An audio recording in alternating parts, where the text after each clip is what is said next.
Welcome to the B-Sides and Beers podcast.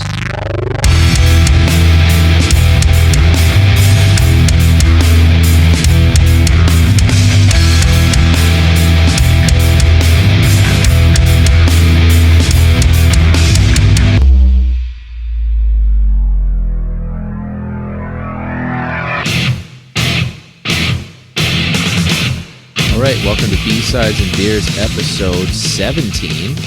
Tonight we're looking into possibly the greatest thrash metal album of all time, Metallica's Master of Puppets. How are we doing tonight, boys? Good, man. Good. What are we drinking this evening? Do you have anything new, fresh, something you haven't had before? Or are we back on the buble and the... and the champagne and the buble and the manmosas and the... No, I've got a really nice one today. I've got a Daggerad Rainshine. So it's a Canadian dude out of he is out of Burnaby, and it's all cool. His beers are brewed in like a Belgian style. So yeah, it's a really nice. Can I see the can? You see that? I've never seen that before. Very cool, yeah. Yeah, it's super nice. It's not like, I mean, I'm used to drinking like Trappists and stuff like that. It doesn't quite taste like that, but it does kind of taste like a Belgian beer. And they're really good. They're really tasty. So. And what's the alcohol percentage on those? This is a 6, I think. Okay. Yeah. So it's like, they normally have like a Belgian beer, you would have like a blonde ale that would be around that alcohol percentage. So it's, yeah, kind of similar, I guess. Nice.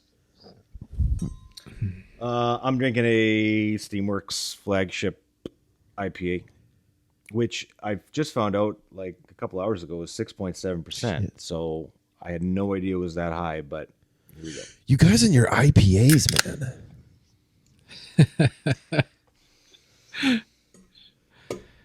We try and change it up. Yeah, Steamworks is good though overall. Like most of their I don't think I've ever been disappointed. Yeah, it's been pretty good. So right. That's what I got. Mike. Beauty. Well, let's change this up one more time this evening. So I've got Fernie Brewing Company. It's called Java the Hutt. It's a coffee milk stout. Nice. I saw that on the shelf last week, and I thought about it.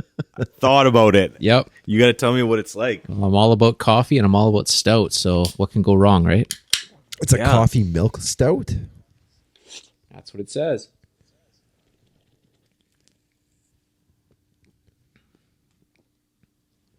Yeah, that's really good. Is it sweet? Holy crap. It's not sweet, no. Oh. So there's no sugar sweetening to it, but it's damn good. Yeah, and it's 5%, so it's relatively low. Drink lots of those. Yeah, water, malted barley, hops, yeast, coffee, and lactose. Yeah, that's the milk.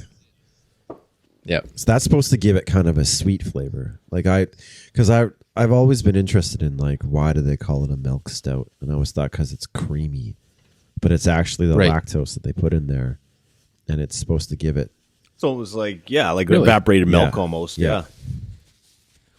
I would think it would just to be to cut some of the harshness, the bitterness, right? It's like could be. Yeah, it's like putting cream in your coffee. Mm-hmm. Just like putting cream in your coffee, except it's cream in your coffee beer. Cream in your stout. That's right. And does it taste like coffee as well? Do you get that sort of? A little bit, yes. A little bit, yeah. This is awesome. I had never seen this one before, and this is, wicked. They had a I don't know if it was Fernie or not, but I saw it. It was right next to it, and it was a peanut butter. I saw that too. I want it so bad, but my young Logan, he can't. He's got peanut allergies, so I can't bring that shit in the house. That's too bad. I know. Oh yeah. Yep. So that kind of sucks. I want to try it real bad, but. Was that Fernie? Was that another Fernie beer? I don't recall what it was. No, I don't think it was Fernie. Shit, I don't remember what it was called, but I definitely want to try one. Well, that'll be maybe next episode. I got to stock up on a couple of those. Yep. See what they're like. Definitely. Master of Puppets. Master of Puppets. Dun, dun, dun. It's a great opening to that album. I love that whole, it like sets the whole mood of the whole album. Yep. Love the start of it. They do like the first. I know Ride the Lightning had that somewhat of like an acoustic opening. It was like a 12-string. Mm-hmm. And then Kill 'Em All, I don't even know. They probably just went straight into thrashing. Yeah, that was solid. Yeah. So when you go from a solid introduction thrash album like Kill 'Em All into Ride the Lightning, where you start adding different elements of, acoustic and more melodic parts, just interludes, I guess. That changed things huge. And then you get to Master of Puppets, which is basically the same layout, track to track, feeling flow wise for the most part, between Ride the Lightning and Master of Puppets. And like where you've got the same sort of acoustic-y slow intro into something heavy, and then you got another thrashy track, and then you've got a slower track, the thing that should not be, lines up with For Whom the Bell Tolls, both kind of a chilled, laid back, right? Yeah. And then like song for song, if you were to put both albums side by side, the flow is super, super close. It's like Master was like they got the recipe right though. Like from Kill 'Em All, that's very, to me, Judas Priesty UK metal. Mm-hmm. And then it's like Cliff Burton brings them to like another level in Ride the Lightning, and then Master of Puppets is like they've got like everything right. Like it's dialed in, and it just makes it like this sort of masterpiece.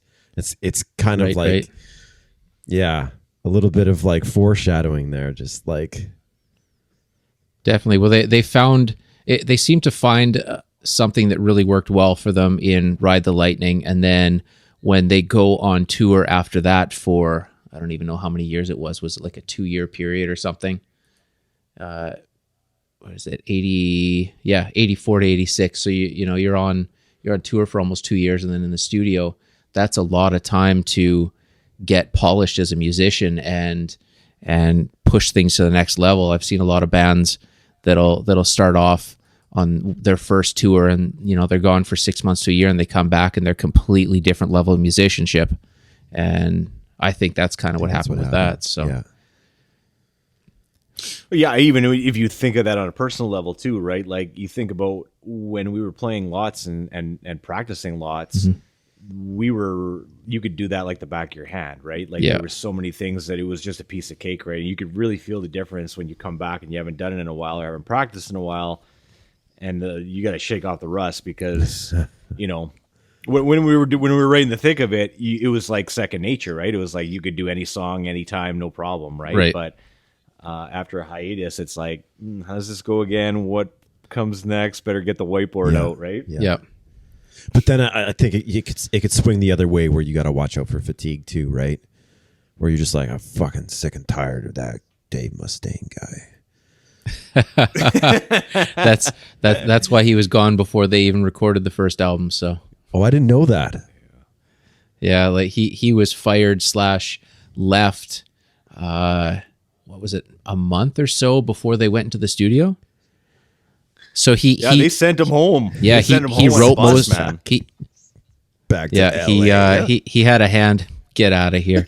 Get back to LA. But they sent him home from New York. Yes. They went to New York and sent him home on a fucking Greyhound bus all the way back home. And that's when he started writing like some of the Megadeth shit. And that's when he was like, you got some time to think about it on a fucking bus ride. Yeah. Like, guys, I'm going to make my own 30 band. Hours. Yeah, I'm going to call it Megadeth. Yeah. But he did all right. He did all right. He did all right. That's for sure. You hear a lot of those kind of Not too stories of the shabby. guys, and you never hear of them ever again, right? Like, Right. But Well, he's got, you know, when you have the talent and the drive, I mean, that's how it goes. And even, Oh, he's got the talent. you know, getting after, totally. And then going from that in, you know, with Kill 'Em All, ripping through and then taking things to another level and then taking things to another level, polishing everything off. It's cool how much it changed with still keeping the same producer. Yeah, no doubt. And even like, You know, because usually that changes it up real quick, but it's not. So it was Fleming Rasmussen was Yeah. his name. So and then like, did he do? This was the great thing about this project, if you want to call it, over the past 2 weeks. It was like opening up like what do you call it? When you like a time machine. Fuck, I've had a couple drinks, boys. Like. A time capsule? Time what I'm capsule. trying There to you get at. It was like opening up. go back in time, shoot Hitler. Time machine. Yeah, it was like opening up a time capsule because, you know, I started with puppets and then I was like, okay, so what was Ride the Lightning like? Because I haven't listened to this stuff in forever. And then you start to hear the subtle differences, and then you listen to And Justice for All, and it's just like there's no bass and it's all Lars. And Yep. but it's the same producer, right? Yep. Yeah. So the reason why Jason Newsted's tracks were cut, well, lowered to a point where it's almost inaudible. The stories and interviews that I found, there was one video with the producer Rasmussen that was saying when they went into Injustice, his goal was to make Injustice sound, or to make Master of Puppets sound like a garage album. Like he wanted to push it to such a great level beyond the last one. And how it goes mostly with bands, I mean, if you're a drummer or guitar player, you have the first say over how you want the album to sound over a producer. So Lars, from what I understand, Lars went in and he said, okay, he drew up all the schematics on like napkins kind of deal as what he wanted his drums to sound like. And then, so that changed Rasmussen's whole projective, or his whole objective of doing a certain style of sound, and this sort of pushed the sound of the album into a different direction that he didn't want to go. And then when it came to recording all the bass, Lars kept telling him to just keep turning it down, turning it down, turning it down. Because, well, he was, that was the thing. They were so hurt that Cliff was dead because Master of Puppets was the final album with Cliff Burton. And so they still had so much rage, and they were, for some reason, very angry with Newsted because, I don't know, he replaced, quote unquote replaced, never really did, but Cliff Burton within a couple weeks after his death. Yeah. They were already on the road, continuing the tour, their commitments, and then bam, into the studio. So now, you know, he gets shit on the whole time, so they're just turning it down, turning it down, turning it down. Yeah. It sounds like garbage. I remember these albums from like back in the day, but I never had like a critical ear, I guess. And you go from that Cliff Burton, like him, like riffing, like there's a couple songs where the bass is like featured. With Well, he's got a bass solo, right? Like he's got a bass solo in Orion. Yeah. Yep. Exactly. Yep. Like, so I mean, and I guess he stole that from Kirk. That it was supposed to be all guitar solos, and he stole it from him, and he was like, "Yeah, there's a bunch of guitar solos in there." So he's like, "You can have it." And he said it ended up, being like his swan song and like his, feature on the album almost. And now James Hetfield has got that tattooed on his arm. That bass solo is the musical notes Oh, for it. really? Yeah, the notes and everything. Yeah. Yeah, tattooed on his arm. So Yeah. thought that was kind of cool. But yeah, Cliff Burton. I mean, you're right. It's kind of like he's featured almost a little bit way more on Master of Puppets. But for me, I had never listened to those albums in a row like that.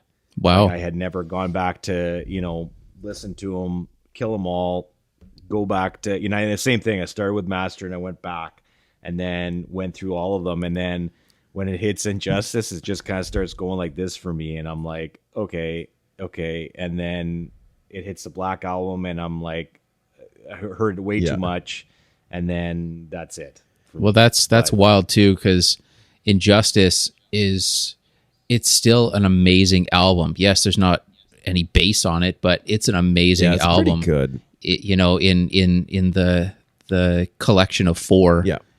It's a very solid offering. So, But going from Master to Injustice for All, it's such a it's shock. a different You're just energy. like, holy fuck, Lars. It's a different energy, Yeah. and Yeah, it is. And It's going into going into Injustice, I mean, they were so pissed off. There was this extra level of anger going into a lot of it too. So, yeah, I think it's just that in the saga, when you listen to it in that order and you get to Injustice, that's when it starts tailing off. But if you just listen to Injustice as its own, it's totally different. Yeah. Right? Like if you have no reference point, you're like, oh, this is pretty good. But you listen to Master and then you listen to Injustice, you're like, right. just not quite the same, right? But I mean, again, you're talking about, one of the best albums of all time. Yeah. Which is fucking amazing on its own. I mean, for what they were doing and how young they were. It was like thrash metal, a bunch of kids. And so Master of Puppets has been inducted into like, what was it? It's like some sort of cultural hall of fame. I probably should have made some it was notes on that. the government. Yeah. The government hall Yeah, of it's fame. like they have those Hall of Fame. America. they have one of those things where it's like if it's like culturally relevant or like there's a statement that they have, it's like been important in society basically. If it's an important album, it like makes There the you go. cut Yeah. kind of thing. Yeah. Yeah. And I don't remember what it is, but I know that I've heard that on a couple albums where, it's been inducted into this, right? Like it's like the Library of Congress or something like that. Yeah. And it really is. And like it brought like a big smile to my face today. And I was just like, I was telling Kira, like, I was cooking dinner and listening to Master of Puppets. And she's like, that sounds aggressive. And I was like, yeah, it is. But it's an important album. And she was like, okay.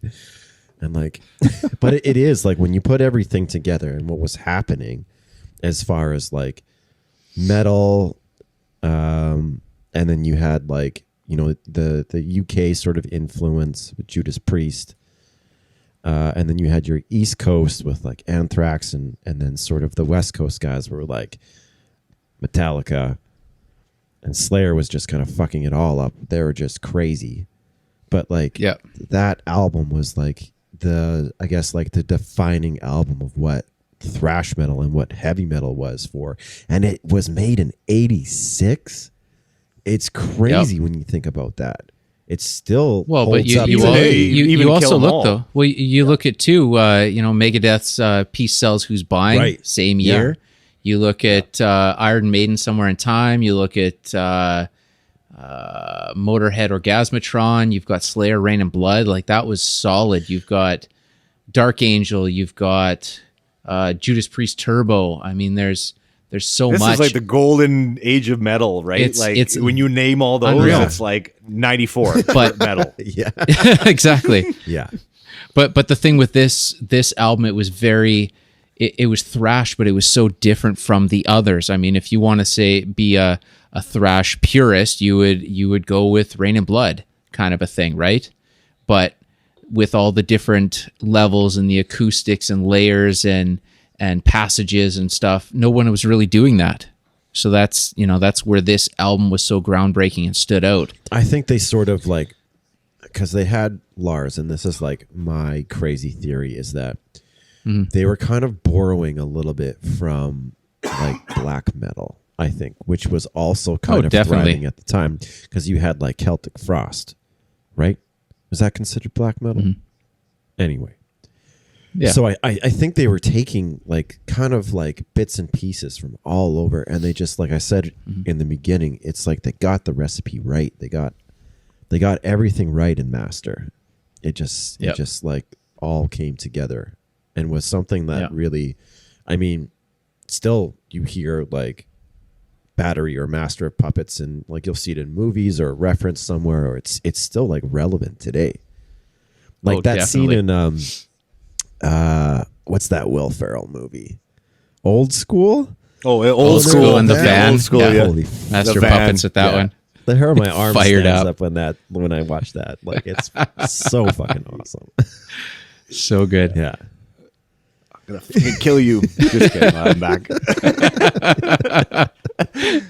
Yeah. Good. Well, what was your Mike? Yep. I got a question then for you. Yeah. And I mean, this is on your top album, so this is probably going to be a no for you. But like, do you think that it's too tight of an album?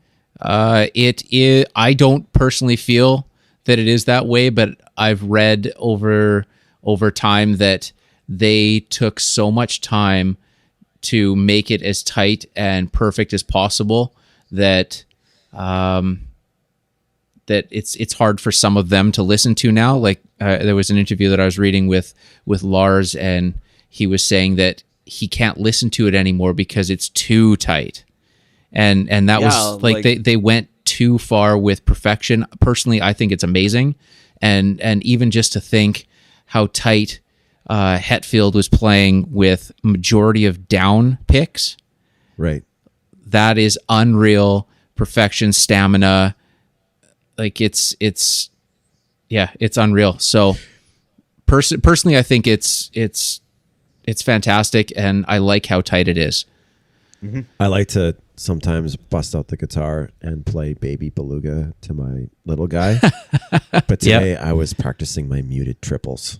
Like Nice. that album just makes you want to like learn Baby Beluga. Yeah. Yeah. Feeling it. Well, my kids listen to this stuff daily in the background with me, and every time we get into the car, they want to crank Misfits and they sing along, and it's unreal. It's funny. They'll both be walking around the house saying, "Die monster, die!" 2-year-old and 4-year-old run around the house, "Die monster, die!" So it's awesome. it's pretty fantastic. So they're getting a good knowledge of this stuff wicked early. You know what's so funny? This stuff was around when you were their age. definitely right? This stuff was around. Yeah, totally.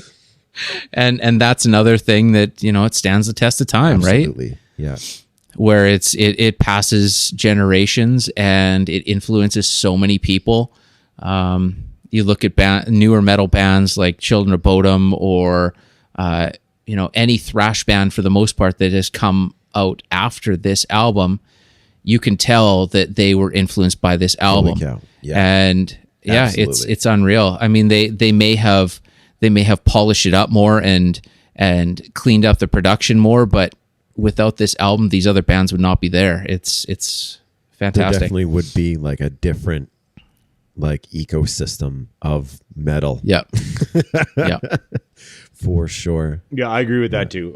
It's that influential, no question about it. And I agree with you on the tightness. I just wanted to get your opinion on that because even when you look at it again as a body of work, of Metallica's body of work, Yep. Those later more recent albums are way more open Yes. than anything else was at the beginning, right? Yeah. And I know obviously lots of time, different producers, all that stuff, right? But as a band sound, Yep. it's a lot more open nowadays. And even, back to, 15, 20 years ago, Metallica was still wide open, but Yep. it's They very spent precise. they spent extra time making sure that it was super tight.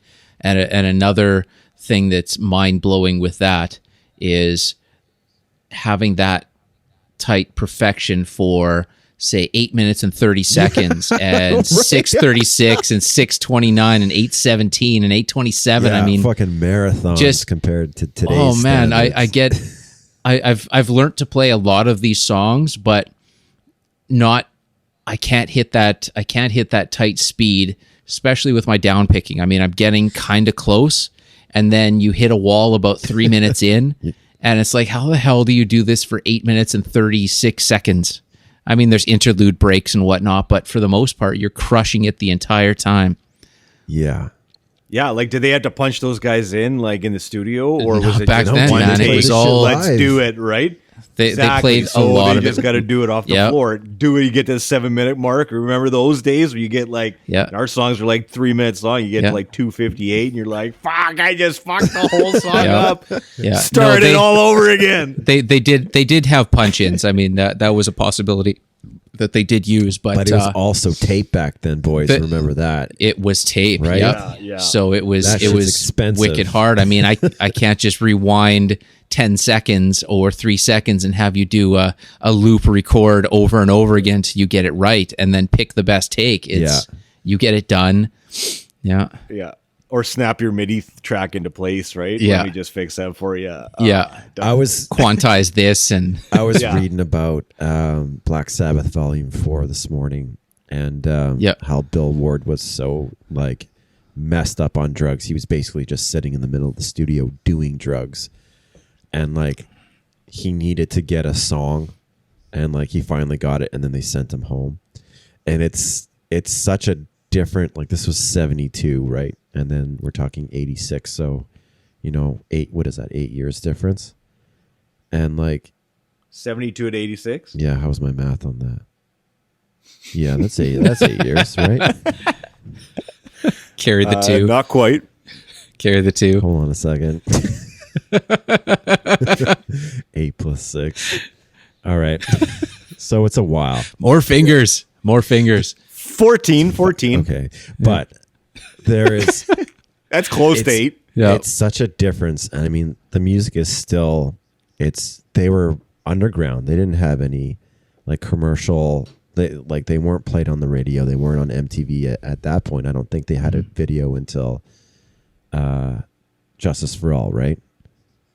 So like you're Well, I don't know. I don't Actually, think I'm they not- did, That's a good but- question. No, they didn't have. I think was it one was their first one. one was or- the first one. Oh, that was probably So it. Yeah. they're at this point where it's so, it's almost like live or die.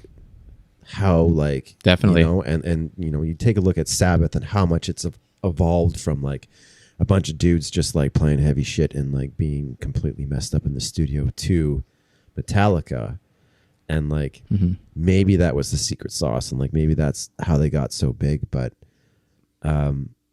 it doesn't have that sort of like sound to it though. It doesn't have that over polished kind of like overworked sound.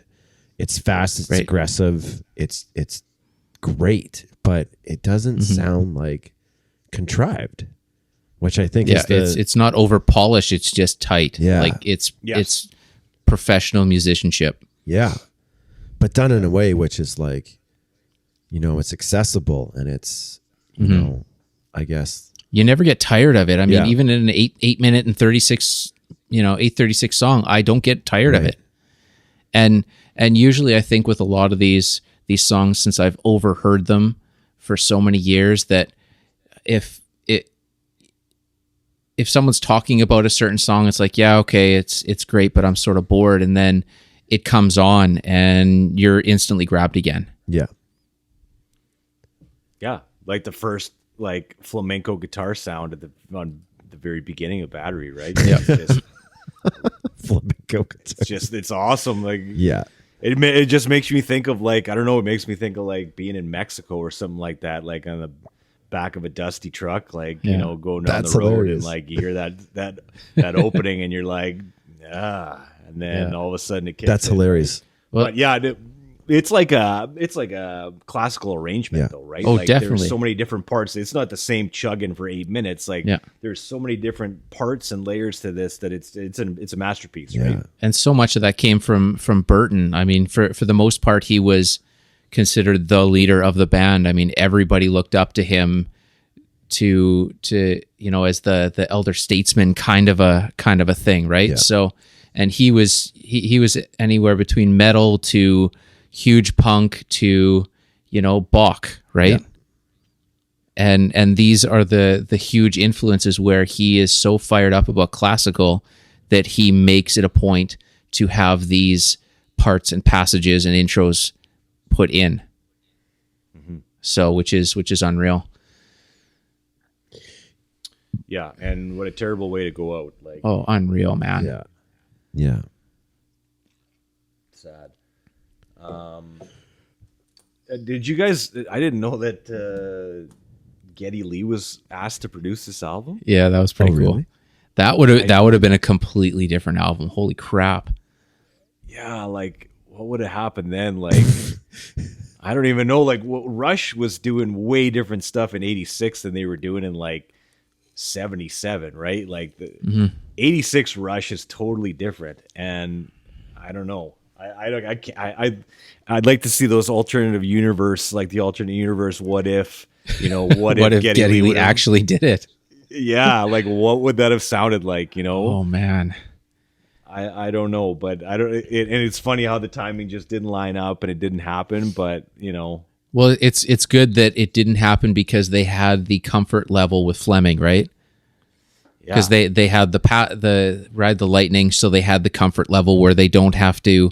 There's no feeling out process. There's no, I have to figure out how to get these songs out of you. He just, they've already worked together, so they know. And then going into Injustice, it's the same kind of thing. So it makes you wonder though, like why were they looking for somebody new?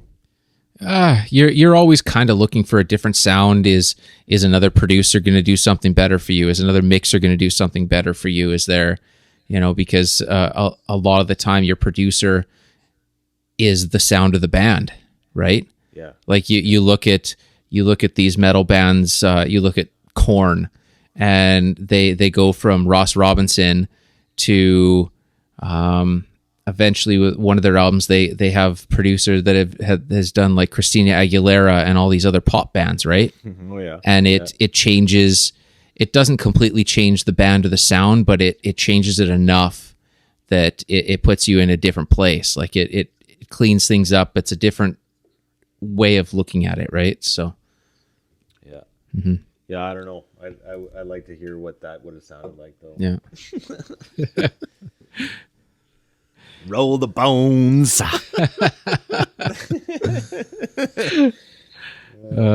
Do you guys do you remember your first experience with Metallica in general?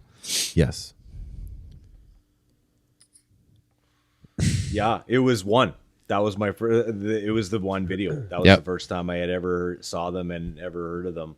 And then it felt like I didn't hear anything else about them. Yep. After that, I remember that, and then it came back, obviously. But that was the first time I had heard of them. Yeah, and I was like, this is unbelievable. Like Yep. I've never heard anything like this. And then I went back. Yeah. Well, it's nuts too with that because I mean we were 9? Yeah. Yep. Yeah. Because that what year was that? Was that 80, 89 that Injustice came out? Something like Yeah, my that. dad 88. had it. My dad had it. 88. Your Yes, dad 80, had sorry, it? Yeah, 88. My dad had it in the old truck. Yeah, he had Injustice in the old truck. How the hell did he get it? I don't know. No idea. Wow. No idea. Yeah. I think it was probably at a pawn shop. Did it come with the truck? No, maybe. I don't know. Coolest truck Very ever. That would have possible. been Yeah. that would have been awesome if it did. Yeah, that was the first time. And then So- I didn't have anything, right? Because I didn't like buy any albums or anything, and then he didn't have anything else after that. Right. And at that age, you didn't really know what you were looking for either. You hear the song or you see it on TV, the one video, and then you never think again, right? Yeah. Yeah, And then- it was like the yeah. one I saw one, and then I saw it in the truck like a couple weeks later, and I don't know how it got there. I don't know if he bought it after that or what. I should go back and ask, but it was there. Wow. It was there. But yeah, maybe it did come with the truck, Dane. That's. I never thought about that. What was It yours, was the Dan? same for me. It was like on Much Yep. Music or whatever, and I remember like this video is disturbing. Yep. And but like shortly after, or maybe even before, it was around the same time. My cousin brought Master of Puppets. He brought the tape, And I remember putting it on like the family stereo downstairs. And I didn't like it. I remember I didn't like it. Yeah. It was like I was into other stuff. I think I was, and funny enough, I think I was into Pantera around that time. I must have been 10 or I think I was 11 years old. Okay. So it would have been after Black. This was, I think this was as Black came out. And so, then I remember I bought the Black album and I thought it was like fucking amazing. So I kind of like skipped over that thrash period and kind of went into the Black album. And like, I know a lot of Metallica purists are not really on board with that one, but you can hear there's a lot of good thrash stuff, man. I mean, you can hear it. There's some solid tracks on that. There are. For sure. It's a different album. Through the Never, that could have been on any of the previous ones for the most part. Yeah, and you can even hear some of it, I think, in Kill 'Em All or in Justice. Injustice. For All. Yeah, for sure. Injustice, yeah. But I do remember being probably 11 or 12 years old and like listening to Master of Puppets when I was like laying in bed for some reason, just like trying to go to sleep, but like listening to Metallica instead. And I liked it, and it was one of those bands where I just sort of like liked for a while and then just like kind of jumped off. Right. Yeah. So. Yeah, it was the same for me too with the Black album. I had the Black album too, and then like because then I didn't have any of that. Like I had listened to one, and I had listened to Injustice, and then that was it for a while. And then Black album came out, and I was old enough to buy something by then. So then that's when I had bought the tape, and then I didn't buy another Metallica album after that. Wow. Yeah, Black was great. They were kings. They were on top. Like I think that was their peak, and then like Load came out, and that was a load. Yeah, and then I don't know. I think with Load and Reload, if you would have put those two albums together and cut them down to a 10-song deal and then gave it to another band, it would have been a great album. Sure. Yeah. But it was to another band. Yeah, but it was so There's weird hearing Metallica playing it, right? Mike. I know. But that's what would have made it been a great album. I don't know. I mean, for me, yeah. If another band would have put that album out, it would have been received better. I just remember, man, looking at that album in the record store. Yeah. And I remember picking up the CD, and I remember turning around. Yeah. And I remember that picture of them sitting around the table in the back, and I'm like, who is smoking this? cigars and all haircuts and all haircuts, and I'm like, okay. 1997 wasn't a great year for music. No, that was And Mike, do you listen to anything now? Like you listen to like Hardwire to Self-Destruct? I do. Hardwire is awesome. Death Magnetic is great. Some of the other ones had a song here and a song there that were awesome, but nothing. You listen to Lulu? Fuck no. That's one of the hardest listens ever. It's disgusting, and I don't particularly like Lou Reed. Regardless, I mean, maybe a handful of songs that are decent, but they teamed up with Lou was not Reed for me for one album. Yeah, they teamed up with him. When was that album? Like 2006 or something like that. Something like that. It was shite. It's a really hard one. That and then when they do all the symphony stuff, and I know Cliff probably would have dug the whole symphony orchestra thing, but maybe not. It's just so weird for me, man. That S&M album was huge though when it I came don't, out. I don't get it. Yeah, it was that so brought big. them to like another understand. level of just like people being introduced to Metallica, I think.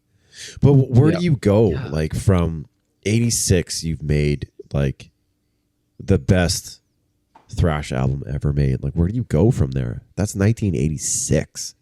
Like they're still just being relevant after the fact, I think is like something to be like proud of. Like No sure question. they cut their hair and they fucking turned into a bunch of noobs, but I mean, They were still making money, still Yeah. selling albums, still touring. The big thing with them, the big thing with them, I think after that wasn't really the albums. It comes down to the live show, and Right. they always. It doesn't matter what album they put out, they always do an amazing live show. And when I saw them in 2004, I think it was. Yeah, it was 2004 with Godsmack. And Godsmack. it was so it was the Madly in Anger with the World tour for come on brain, Saint Anger tour, or for the Saint Anger album, which was another awful piece of awful, but I didn't want to go because of that, but I still went, and it was one of my best, top whatever shows. right. Like it didn't even when they played those songs live, they made it good live. It was shit on the album, but they made it good live. I thought Saint Anger was 2008. No, it would have been 2004 because I think Death Magnetic was 2008-ish. Oh, okay. Yeah. Yeah, that was Death Magnetic. Yeah. So, even though I couldn't find anything worthwhile on the Saint Anger, when I saw them live, they controlled the entire place, and it was fucking magic to look down and see a sea of fists raised in the air. Right. With black, with red lights and red explosions, and everybody's, throwing their arms up in the air, like all at the same time kind of thing. It was unreal, and they just owned the entire crowd. It was so solid. So I can never, ever knock Metallica for really anything. Sure, they make things that I don't like, and most people don't seem to like, I guess, but I mean, they are and will. There'll never be another Metallica. No, man. Ever. Like, they are the biggest metal band ever. Even people that don't know metal know Metallica. Right? So I remember. I sent Mike a video this week of this dude who took all of the Saint Anger drum sound, just the awful. snare drum sound, and he put it into Master Puppets. And it just sounds like a tin can, like Gross. garbage can Pots lid and being pans. hit the whole time. Yeah, It's frying pan. awful. Yeah. Yeah, it's just brutal. I still like the Saint Anger video though. I still like that video. Yeah. In San Quentin there. Quentin. Yeah. It's Yeah. so fucking Yeah. fake, Yeah. man. Get the fuck out of here. You think? it Oh, is. totally. It totally is. You're not going to put them in there with real inmates. They probably. I don't know. I think they're worth too much. Yeah. And two, Kirk Hammett's too tiny. So Too pretty. Yeah. Yeah. he's too tiny. Where do you put Kirk Hammett in the legacy of guitar players? Oh, man. Good question. For what he did on the first three albums, he's so high up in influential that I can't say too many bad things about him, but anything after that was completely uneventful and mostly garbage. I don't care for any of his solos after Injustice. And I've tried to learn them, and I just don't care. Nothing off the Black album. Not really. I've tried most. I can play a lot of the ones off the Black album, and none of them are inspiring. And then you go back to any of the previous albums, and they're fun. Like, I want to learn them. I want to play them. I want to, push to get it right. And then anything after that, I just don't care. So I don't know. I mean, if I were to scratch the first four albums, he wouldn't even be on the list. But with those, he can carry that for the rest of his life, and he will carry that for the rest of his life. So And has, yeah, exactly. yeah, exactly. So Yeah. I can't knock him for that, but he's Like, definitely you put him top 10? No, it's too hard when people say top 10 drummers and top 10 guitar players and it's there's too many great musicians out there that you can't make a list. And there's Yeah, so but many we're talking guys that about- are so close, and there's so many guys that have their own sound and their own individuality that you can't put them on a list. It's so subjective. Totally. And and maybe this is a good segue to the fact that like a lot of people would put Cliff Burton on their top 10, and I really don't think so. For bass players? Sure, He would be on my definitely he could top do 10. a solo, and he put a wah wah to one of his like. I just like sure like he Okay, but to play that fast, fast with just your fingers, no picks. How many other bass players Tons. can you think of that can do that? Really? Yeah, tons. Oh man, I don't know about that. Okay, well, just hold on a sec, though. You guys just said you can't do top 10, and then you're talking about top 10 bass players. And you put Well, Cliff Burton bass in is a top 10. different instrument. Cocaine's a man. hell of a drug. Cocaine's what? bass is a hell of a drug. Yeah.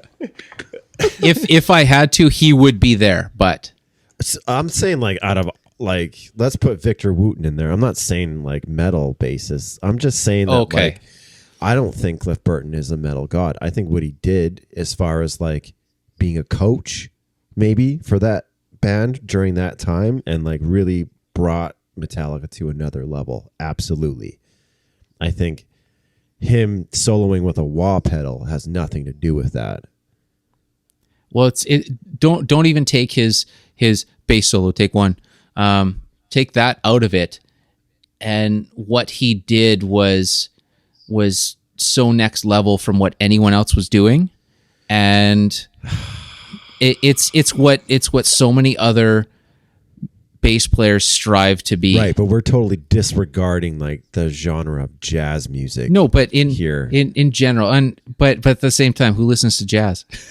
That's probably another argument for another time. Yeah. But all I'm saying is that I like jazz and I can't knock it, but it's always been the thing. I mean, how can you compare someone that's sure they're technically sound, but when they play their bass, do you feel it? Do you want to run out and learn it? Does it inspire you? Or is it like, wow, that dude knows his notes and that, well, and that's where it comes down to. Will it touch you? And because they're going to turn you the fuck down.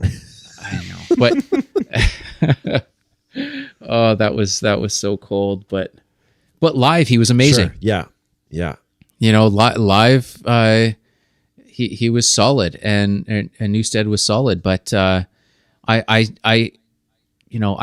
would put Cliff and I would put Lemmy up there for sure. And yes, not technical player, but inspiration to levels and generations of bass That's a players, different right? conversation. Let me just say this, though. Yeah, and let me just say this, though, because it's your top 10 or like the top 10 of like the world, right? Yeah. Like, if we're talking like top 10 bass players, then We're talking Wayne about Gretzky Victor shit here. Wooten, we're talking about. But what about we're Les talking Claypool? about, like, perfect. He goes in there too, right? But does Les Claypool make your personal top 10 list? So I should have phrased that differently. Does Kirk Hammett fall into your personal top 10 list? No. He wouldn't fit in either. Mike, does Lars fall into your top 10 drummers? But we just Not even close. no. But was that influential drumming at the time? Like, was he the only guy doing that at the time? No. The thing with Lars is if you took him out of Metallica and put a different drummer in, it wouldn't be Metallica. For sure. Even if you don't think he's amazing, yeah. he's the backbone of that band. So if you put in a better drummer, a more technically proficient drummer, a more accurate drummer, it wouldn't sound like Metallica. You know what? I like Lars as a drummer. I like his style. The only thing that bothers me and always has is the shots. I wonder how many shots he's done in his musical career. Just like the. Really? I love that shit. That. Just like, tight. It's fine, but not every single song. It's that.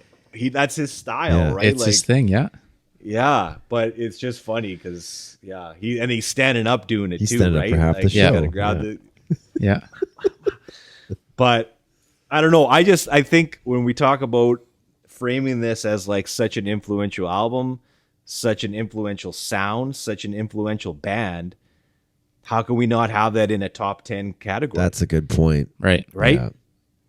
where has all these other guys come from because of Kirk Hammett's playing on Master Puppets, right? Like, who else has come after him in the greatest of guitar players, right? Mm-hmm. But I don't know. When we talk about influential, we talk about how important it is.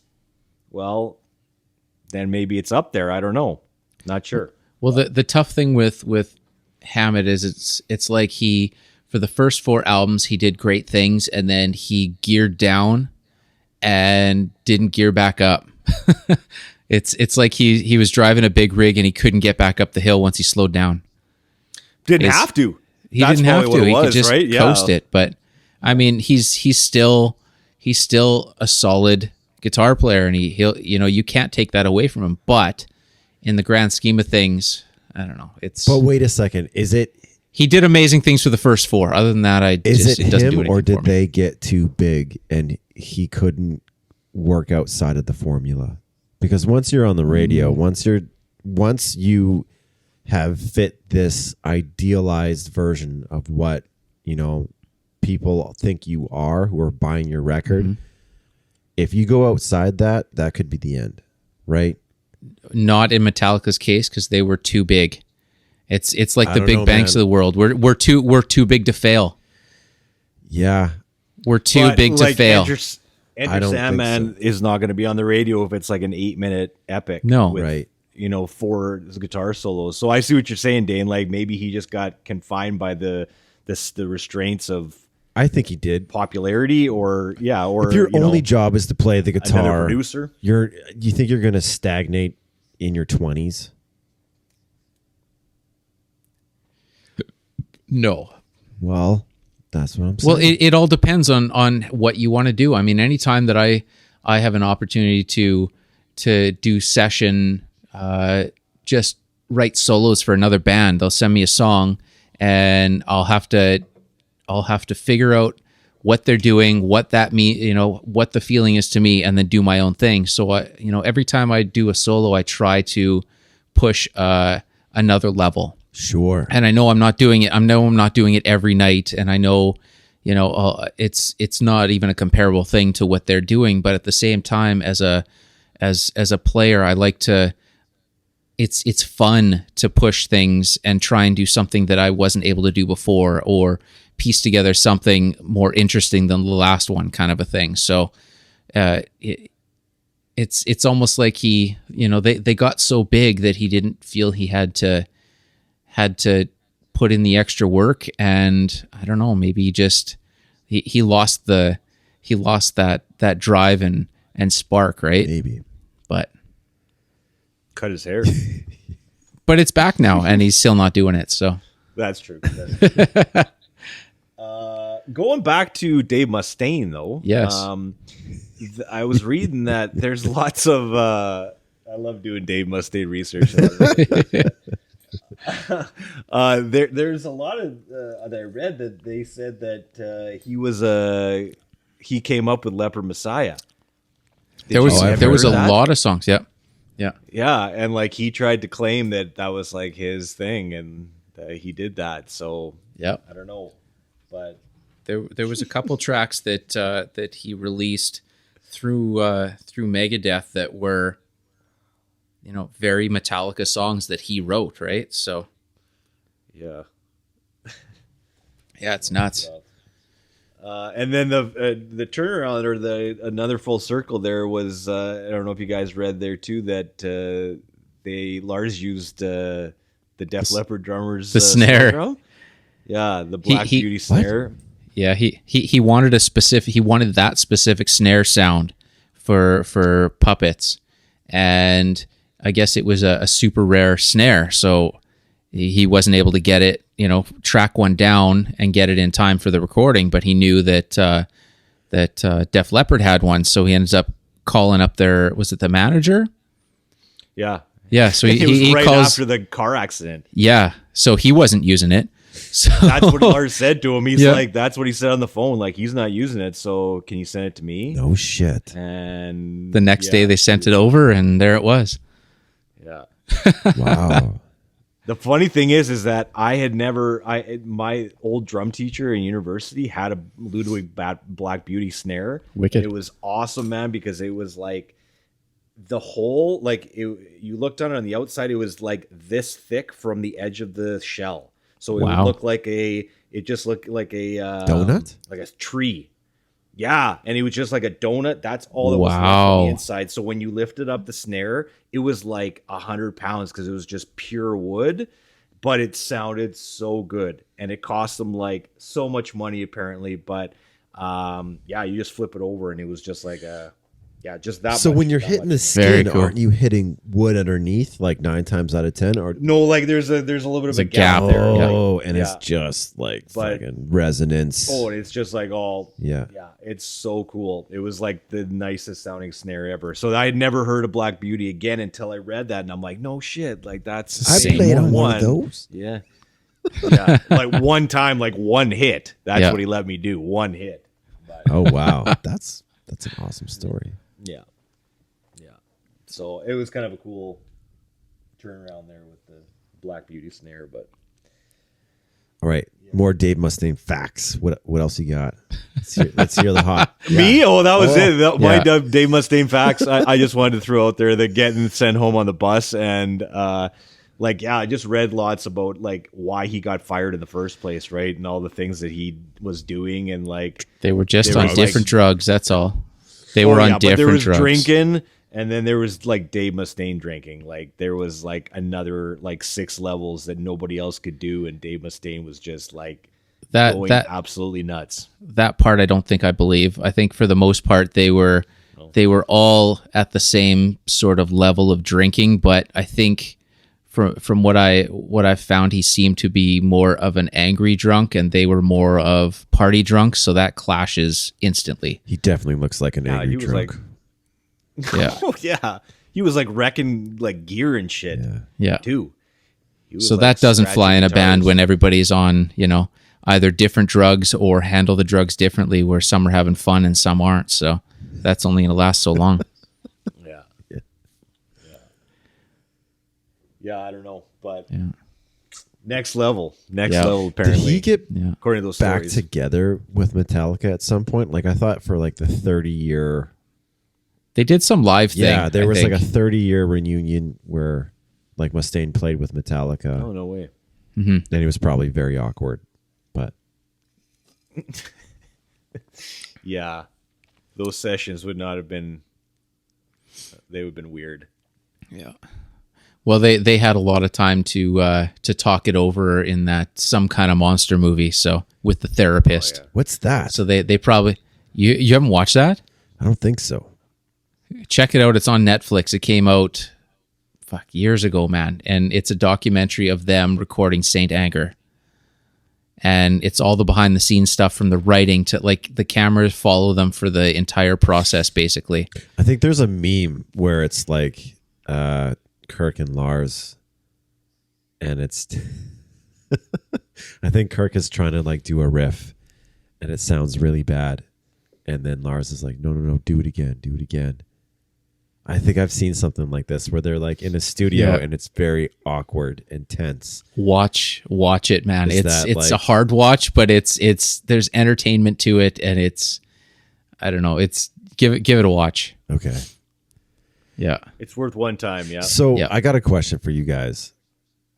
Like, would you be in a band for life? It's like I guess it would be like a marriage, like with the 4 stinky dudes that you started a band with back in 84 or whatever the fuck, 81, whenever they started. Yep. And like, you knew if you stayed together, you'd be multimillionaires, but there'd be a lot of shittiness, like late 90s, early 2000s. Totally. You would do it. It would be the same. Totally. You wouldn't, because none of them have really explored other avenues. It's right. Like they haven't they have internally. I mean, when you do the symphony and when you do the Lulu and you do so that's your blues stuff on Load and you do like they changed it up for so many albums, right? Right, but still within that brand, right? Within that, yeah, like definitely. So like you can't do anything like Kirk Hammett Snake Pit or something like that. Yeah. I'm sure he could have. I'm sure any of them could have. But once again, when But they did you're in the biggest metal band of all time, You can't. when do you have the time and the energy to do so? When you're, when you're younger and you're on tour, you drop an album and then 5 years later you come back and do another album, kind of a thing, right? When do you have time to do that? So, and then have families and then see your families. And then, it gets to the point where you have to shut it down at a certain point and go back to your family, kind of thing, right? So life changes. But I mean, if I could be in a band like that for that long, why not? It feels like Metallica would have been the kind of band that they would have all had to sign contracts to say that they would not go out solo on their own. Like, it feels like that Yeah, was for sure. like a stipulation in the band. It probably isn't, but I'm just thinking, Lars because enforced it is kind of interesting. Yeah, like it is kind of interesting that they didn't ever do anything solo, right? Considering how long it's been. There's quite a few bands that you can name that have done other side projects in a long tenure like that, right? Mm-hmm. But yeah, it's a good point. Well, I wanted to go back to, because when we were talking about our first Metallica introductions, for me, like you as well, it was the one video. But then the first thing I ever got from Metallica, any album wise, was the cassette single of Enter Sandman, and Nice. I still have it, and on the backside was their cover of Queen's Stone Cold Crazy. Oh, yeah. Which was crushing. It was so awesome, and I still have this thing, and that was my first, now I have a Metallica something, and then you can go back and figure out what's what at 11, 12, 13 years old, kind of thing. And getting into guitar at that point, I did everything I could to learn as much as I could on those riffs and those albums and that kind of a thing. So yeah, super influential for me. So, Is that Stone Cold Crazy version the same one that's on Garage Inc? I think so. I think this was off of, because the Garage Inc. was re-releases, wasn't it? Like they redid a lot of them. But Yeah, there I was wasn't another, sure if it was the same version or not. Like, it's possible. I haven't listened to that one in a while, but there's that one, and there's another covers EP that they did. What is it called? Come on, brain. Anyway, that was a really good one too. But yeah, like that, and that Garage Inc. album was big too, right? Was yeah, it? there was a couple good ones. Other than the whole Whiskey in the Jarro and the stuff like that, I didn't care for. But a lot of the covers were really good. I'm thinking of something else. So the other, it wasn't on that one. The other album I was thinking was called the $5.98 EP, Garage Days. That's the one I'm thinking so of. that's Yeah. it's not on that one. So it would have been on it would have been re-released on Garage Days. Garage Because Inc. a lot of the Garage Days, or Garage Inc., a lot of those were newer versions of, it was them Black Album time doing these, right? So, But they're re-recorded in like '98. yes. Yeah. Yeah, But that other Garage EP was from the 80s. 87. 87, yeah. Yeah. And it was... there weren't any releases off that. I don't remember. I don't think there were anything. There wasn't anything that like made Yes. any commercial play. But I do remember that album did it cover. come out in '87? What's that? It came out in '87 though. Yeah. It came out in 87. So there was there was Helpless, there was the Small Hours, The Wait, Crash Course in Brain Surgery, and Last Great. Last Caress. Oh yeah, so good. And I think a lot of those were cover bands of other English and European bands, right? Yeah. Yeah. So where Garage Inc. was 98, I think it was. So Wow, that was not Whiskey in the Jarro was 98.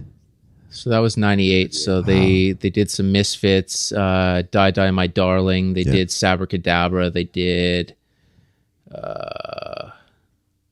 Yeah, Stone Cold Crazy.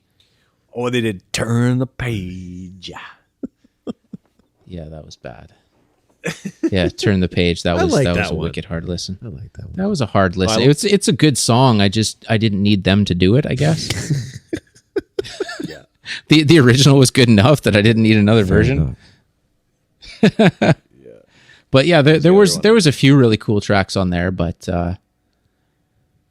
yeah, so I had that song when they released it on that single, so which is Is that super the cool. only place though that original Stone Cold Crazy exists then That's on that the- like That's the only one that I've ever been able to find. that's cool. I don't think I've So- ever heard that version then. It's good. Yeah, it's cool. Yeah, it's good. That's awesome. Yeah. And that's another thing a lot of bands don't do either is coming out with an entire album full of covers. That's true. I think it's just too costly to do because you got to pay X amount of royalties to whoever owns the music, and sometimes it's more work than it's worth. I can maybe only think of like one or two other bands that have done that. Yep. Really. Like a full album of covers. I think one of the best ones was the Rancid No Effects switch. Cool. That was Yeah, cool. Yeah. definitely. Yeah. I don't even remember what that I'm was thinking- called, but I definitely remember that album. Yeah, I can't think of it right yeah. now. Our hands are full of beer, not Against the phones, Machine. apparently. No. Not today. Who needs to research, Yeah, right? fuck. Yeah. But then again, who knew you'd throw that one out? So I'm a music Rage fan, not a Against the psychic. Machine, Yeah. That's the only one the other one I can think of. That's a full album full of covers. Yep. I can't think of another band off the top of my Oh head. shit! at least. Pick any Christmas album. Well, yeah. Nicole and I were talking about this morning about bands that do Christmas songs. We were just having a conversation about that. And like maybe doing one Christmas song is for something, but doing an entire Christmas album is you gotta Well, that's why most of them are compilations. You're not going to have one band doing a whole Christmas album. So Unless you're Mariah Carey. You know what I can't wait for? unless you're what? Mariah Carey's like Apple Channel Christmas extravaganza. Oh, is that's what that was? Oh, I was scrolling through my stuff today, and this big thing, Mariah Carey, popped up. I didn't have the sound on because, fuck, whatever. But I had no idea. Okay, It's yeah. not going to be 1990 Mariah. It's going to be No 2020 Mariah. Yeah. lip syncing and all. Have you ever seen? This is amazing if you haven't seen it, but it's like Mariah Carey and Busta Rhymes, and I think like Busta Rhymes was doing something, and he was way too drunk to be on stage, and then he got Mariah Carey on stage. It could have been the other way around, and then they both get together and they try and sing the "If you give it to me, give it to you." You just don't understand. You know I got it, and they're just sweating. And like Busta Rhymes is just like repeating, like he's not moving on to like the rest of the song. It's just like, give it to me. You give it. Oh man, you have to. If you haven't seen that, watch that. Wow. I'm fully expecting the Apple Channel Mariah Carey Wow. Christmas special to be that. The thing is that she has like, you know, All I Want for Christmas Is You is like the number one song every single Yeah. Christmas. Like it just comes around and then she's at the top of the charts like every single Every time year. because everybody, like everybody loves that song. I just don't get It's it. a good song. Like, all right. It's the only modern Christmas hit. Maybe. No, Yeah. a bunch. Buble Right. does modern hits for Christmas songs, doesn't he? Are they new or is he redoing them? Is it a cover or is this his song? Yeah. He does his own versions. Huh. Yeah, but nothing's as big as that No, one. I don't think so. Like that's Yeah. like massive. And the only reason why we're talking about Christmas songs on a Metallica podcast is because Christmas is like 3 weeks away. So Yeah. just to throw that out Does there. Metallica have a Christmas album? I don't think so, and I don't know why they ever would. I don't know. They did Reload. So. Unforgiven 5. Unforgiven 5. Unforgiven also. Unforgiven 6 is going to be about bad kids not getting their Christmas presents. Who's in?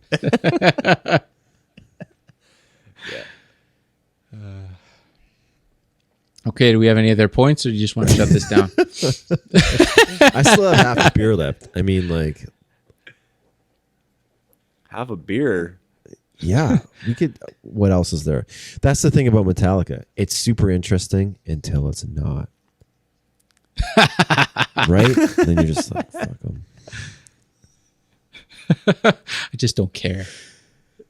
Just done with it. Yeah.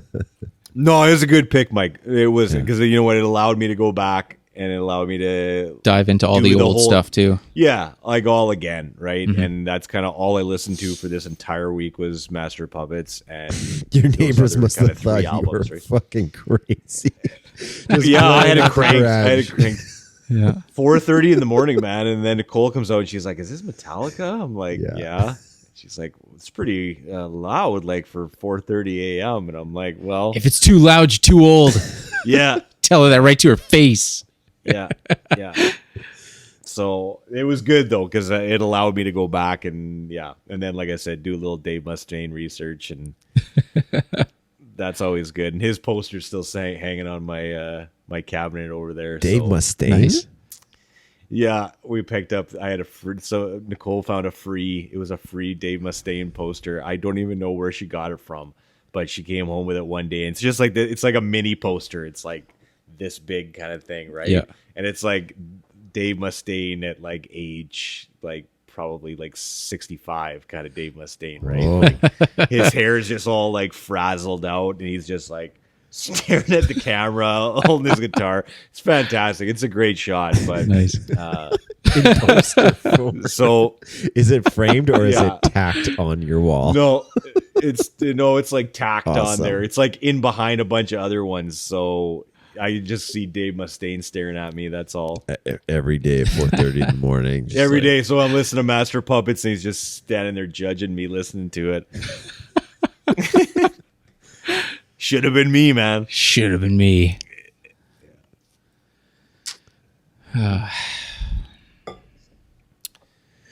Well, pound that half a beer. Let's talk about Mariah Carey. I can't wait. I think you can watch it right now. I'll probably watch it. Of course, it's weekend or December. something. It's probably already on. Yeah. There's a video of her just isolated audio from one of her like live performances. It's just her voice. There's nothing else. It is horrific. It is like nothing you've ever heard before. And Where all your glasses just Wow. like shattering. yeah, not in the good way, right? Like I remember hearing back in the day that she could like open up a car or a garage door without even a garage door opener because her voice went that high. It was like that high of a What? She frequency. I'm opened like, up garage shit. doors with her voice. Yeah, with her voice. I remember hearing that when I was younger, and I'm like, holy shit! Like, how does that even happen? And the person who told you that was like, Mike will believe anything. He's a sucker. Probably. What a sucker. Yeah, she could hit that high F or whatever. Yeah. And then the garage door goes open, and Oh man. She's Then like- your car's gone. yeah, that's how she steals shit. Then your car's gone. Vroom.